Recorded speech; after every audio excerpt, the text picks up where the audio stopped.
The gains the Republicans are making in the U.S. Senate races around the country are extraordinary. We actually have a shot at closing in on 60 seats.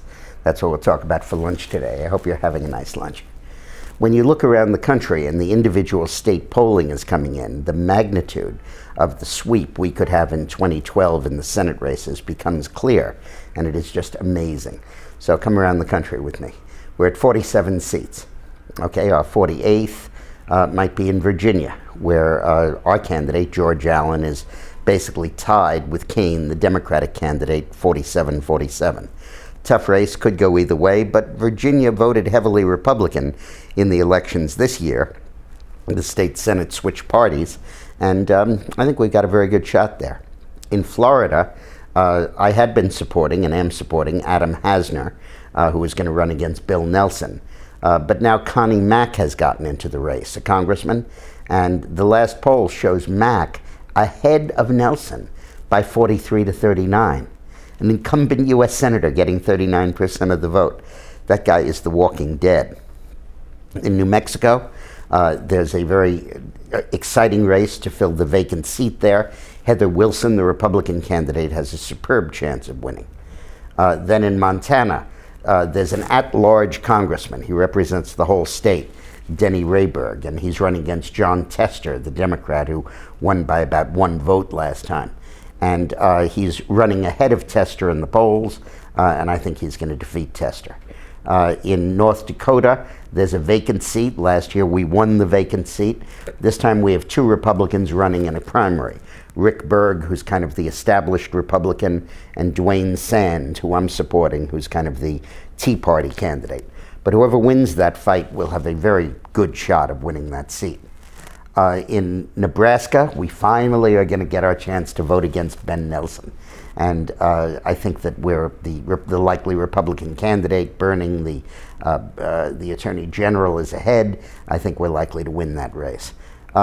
In Missouri, Sarah Steelman, a former state treasurer who led the way in sanctioning Iran, is running ahead of Claire McCaskill in that race, actually ahead of her. In Wisconsin, where there's an open seat, Tommy Thompson, the likely Republican candidate, is in the lead. There are 2 other Republicans challenging him in the primary who might be a little more conservative, but that seat looks like we have an excellent chance of picking that up. In Ohio, Josh Mandel is very hot on the heels of Sherrod Brown, the liberal Democratic senator. Mandel is the state treasurer, and Mandel has actually outraised Brown in money by about $3 million to $2 million. So that's a really good chance for a pickup in Ohio. In Michigan, Pete Hoekstra, former congressman, is within a few points of Debbie Stabenow. And both Stabenow in Michigan and Brown in Ohio and McCaskill in Missouri and Tester in Montana and Nelson in Nebraska and Nelson in Florida are all under 50% of the vote. A definitely danger sign for an incumbent. So that's 10 seats. That's Virginia, Florida, New Mexico, Montana, Nebraska, Missouri, Wisconsin, North Dakota, Ohio, and Michigan. That would bring us to 57 seats. And then we need good candidates to run. And if you're in these states, start nosing around. New Jersey, Menendez could be defeated.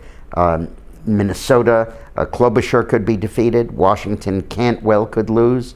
West Virginia, Manchin, we almost beat him last year. We could defeat him there. We've got excellent shots in those states. And there are 2 that were in some jeopardy of losing. Scott Brown, it was a very close race against Elizabeth Warren in Massachusetts.